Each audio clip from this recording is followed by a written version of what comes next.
Welcome to MannaFest, hosted by international evangelist, teacher, and author Perry Stone. Enjoy unique insight into prophetic and practical truth. It's time to feast on fresh manna, so get ready to be blessed and encouraged. And now, here is your host and teacher, Perry Stone. I want to welcome you to a very special edition of MannaFest. It's very important that if you know someone who has some type of an addiction, it may even be something like a smoking habit or something deeper like cocaine or meth, marijuana, pornography. But if you know of someone that has some type of an addiction, I want you to have them tune into the MannaFest telecast for the next several weeks. I have here a very enlarged styrofoam brain. But a lot of people don't realize the damage that addictions are doing to their very organs of their body, especially the brain, because they can't see it with their natural eyes. Today, what we're going to do is introduce Sharon Maloney. Sharon and her husband are pastors of the North Cleveland Church of God, where my wife and I attend. But she is also a counselor dealing with addictions, and she has dealt with many, many individuals who have suffered various forms of addiction. So I want to introduce her right now and tell her what a great, great honor it is to be here. And before we begin, Sharon, let me give a definition of addiction according to one of the dictionaries. It's the state of being enslaved to a habit or practice, or to something that is psychologically or physically habit-forming. And this would include addictions to alcohol, narcotics or other forms of substances that are both dangerous and actually can be deadly. But here's the good news for all the folks that are suffering with addictions. Addictions can be broken with proper help, especially through knowledge, which is what they're going to get on the MannaFest telecast, determination, and spiritual transformation. So Sharon, thank you for joining me today. I want, first of all, before we begin, tell us a little bit about yourself and what you've been involved with the past several years. Well, thanks, Perry. It's my pleasure to be here and to share some things that are very near and dear to my heart and that I'm passionate about with our audience today.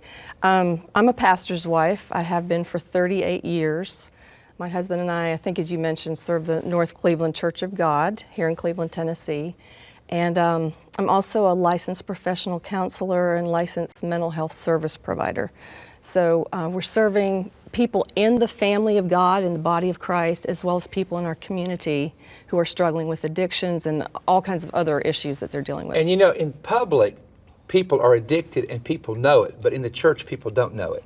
And a lot of times we try to cover it because we say, as a Christian, I shouldn't have this problem. But you know as well as I do that one of the first things a person has to do to get free is to know that they have a problem.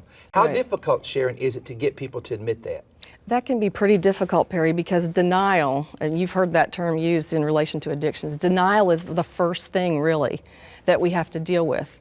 And so many people don't realize, because of drug use and other things that they've been into, or alcohol, or even pornography and other addictions, their brain has been changed physically. And so that's another really huge part of it, where they don't realize how bad or how extreme the addiction is. And so they're in denial and they think, you know, I can do this myself, or I can help myself, or I don't need to go into treatment, and I don't need anybody to help me. So that's really the first thing that we have to overcome. So what stage does a person that you've seen, you know, when you've dealt with people, what stage do most of them have to get to before they say, I need help?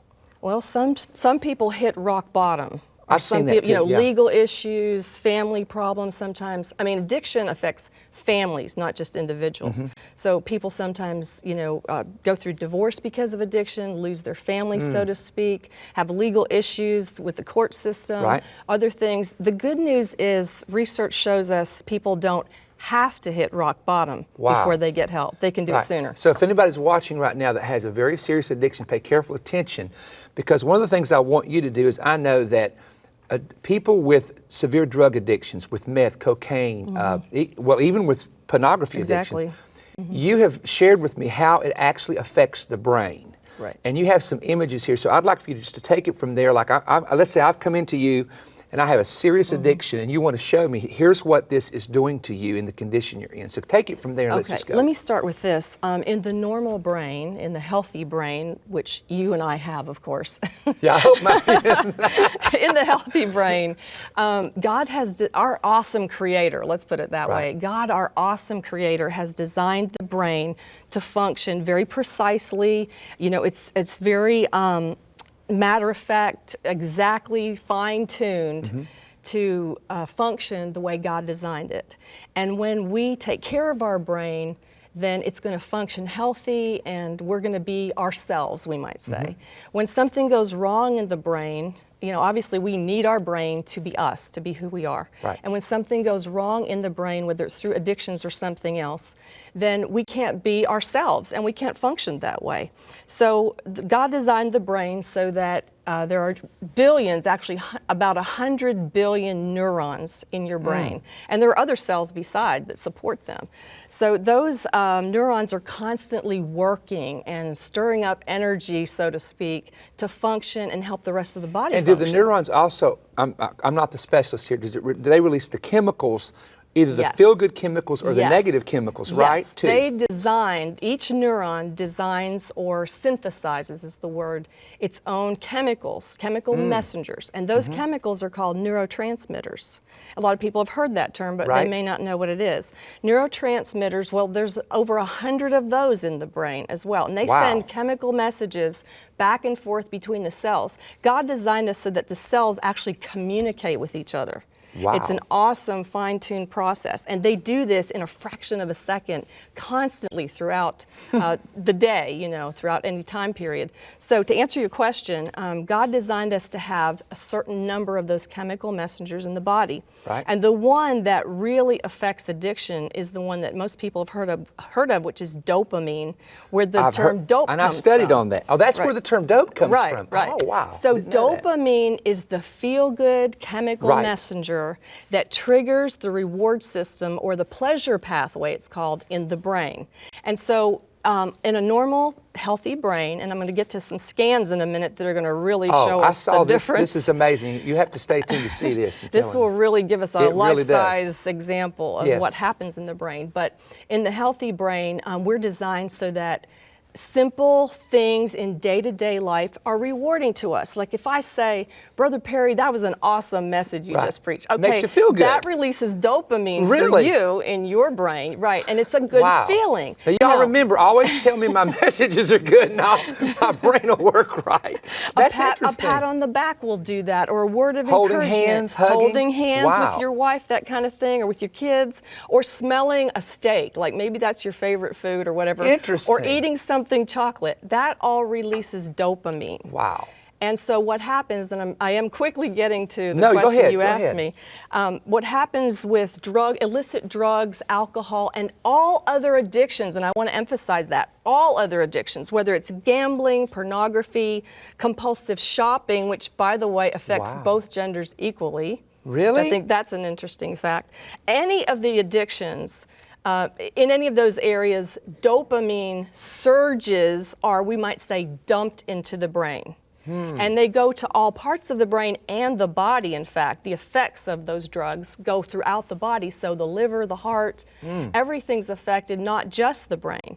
But those dopamine surges give that feeling of euphoria, and that teaches the brain, hey, this feels good, do that again. So if we do say right words, we're positive, very loving, caring, naturally we're going to feel good. Natural dopamine. But then if we get negative, mean, angry, fussing, hateful, we have a negative effect. So the drugs, these type of drugs that we're going to talk about, actually affect that one chemical that is the feel-good chemical. Absolutely. Okay. Other chemicals too, but especially that dopamine. One. Right. And the thing is that I think is important to point out too is that the natural level of dopamine that we're supposed to have, that God designed, ends up bottoming out because of all those dopamine surges that have been dumped into the brain through the various drugs and alcohol and other addictions. And so our natural dopamine starts to lower because the brain says, I've got too much. I've got to stop producing. And that's why when they come off the high,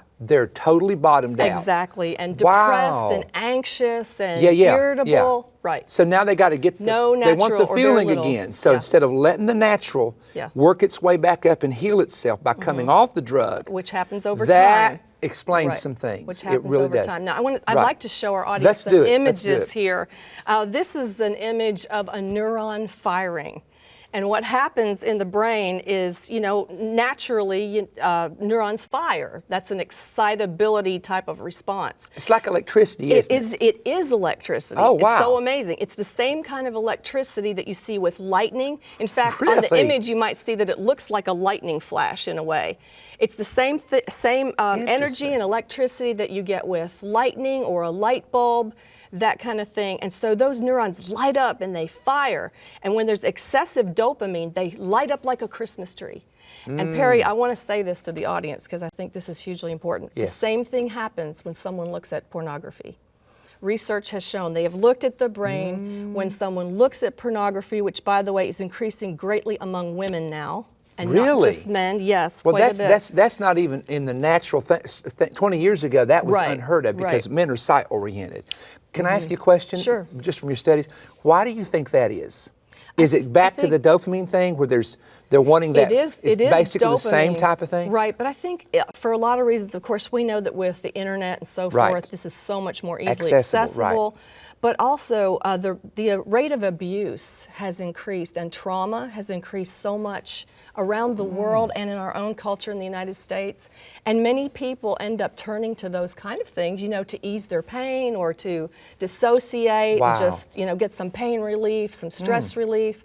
And at first, you know, getting involved in addiction is a choice. Right. But after that, it's not a choice anymore because all of this brain change is going on. And addictions change not only the chemicals in the brain, but the structure of the brain. It shrivels the brain. What? And it's just dangerous Really? all the way around. Yeah. Oh, wow. Yeah, brain scans show that. So this was an image that you just saw of the neurons firing. Right. And then I also would like to show our audience what happens in the brain when this dopamine is released. They're going to see an image of how that goes to something called the nucleus accumbens, right in the center of the brain, and then that's distributed throughout the brain. And then we're going to show some PET scans in a moment. And PET scans and SPECT scans. Now, these are actual ones, though, of a brain. Okay. Yes, exactly. They show, like CAT scans and MRIs will show structure of the brain, but PET scans and SPECT scans show activity and blood flow in the brain. So that's what we're going to look at next. Coming up now is a PET scan, several PET scans that will show a normal PET scan, what it looks like, and the normal activity in the brain. And those blue and purple areas show lower activity, and the yellow areas are going to show high activity in the brain or normal functioning, good processing, good thinking, good reasoning, that kind of thing, good judgment. And then you're going to see the next image is going to be a cocaine user about 10 days after stopping. Really? After ceasing. Okay. And the next one coming up is the cocaine user after 100 days of abstinence. And what's important about that is when you scan a brain of an addict, a dependent person, a drug-dependent person or alcohol-dependent person, you're going to see all kinds of, I'm going to just use the term, dysfunction in the brain because of what's happened through the use of drugs and alcohol. But about 30 days later, when you take the scan, you're not going to see much difference. But 90 days later, or 100 days, as they have seen on the scan there, 100 days later, you start to see some real change. And guess what?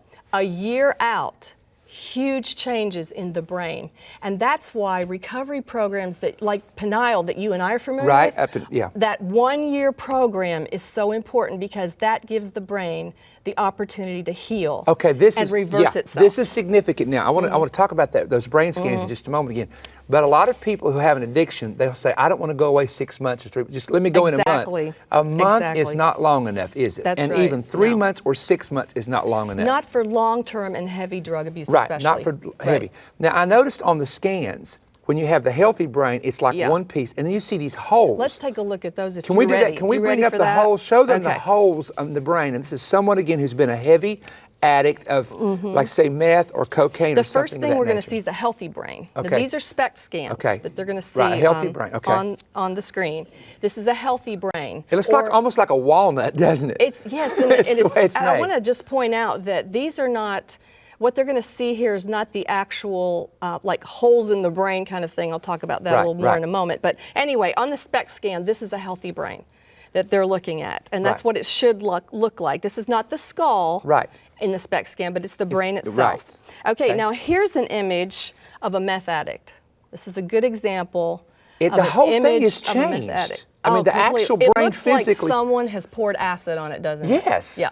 And those holes actually don't mean that there are holes in the brain, but it means that's where low activity is in the brain. Wow. So normal activity has now really lowered. Function is significantly lower. Judgment, reasoning, behavior, good, clear thinking, planning, all that has bottomed out. And this is why someone who their brain has actually been physically affected, to reason with them is hard. Absolutely. For you to look at them and say you're right. killing yourself, they don't understand Exactly. it.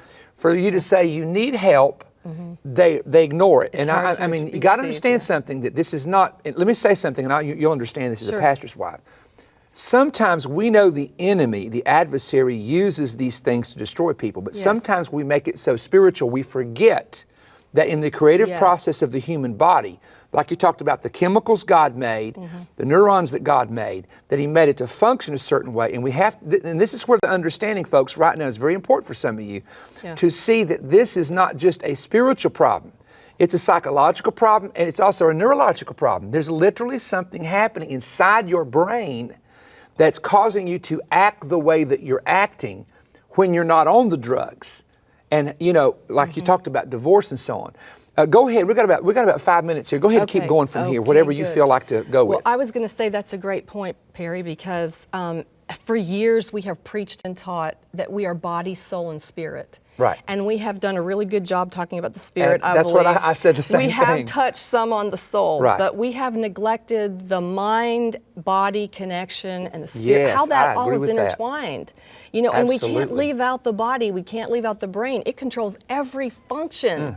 It related to our thinking and behavior and what we do, and just, you know, moving your finger and even to be able to smell. It's all under the control of the brain. Now, a lot of people, when they think about addiction, they think only of a meth addict or a cocaine addict. But even alcohol, on a steady basis, and I've got this real funny beer can behind me. Some of you may see that on the program. We did that kind of for the young people, called Pig Slop Brew. We couldn't use a company name, of course, so we made up our own name here.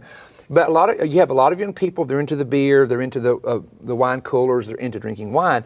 But people don't understand that alcohol, just that consumption on a steady basis, still does have its effect on the brain. Totally. And do we have time for one more scan? Yes, absolutely. Okay, here's a scan of long-standing alcohol abuse.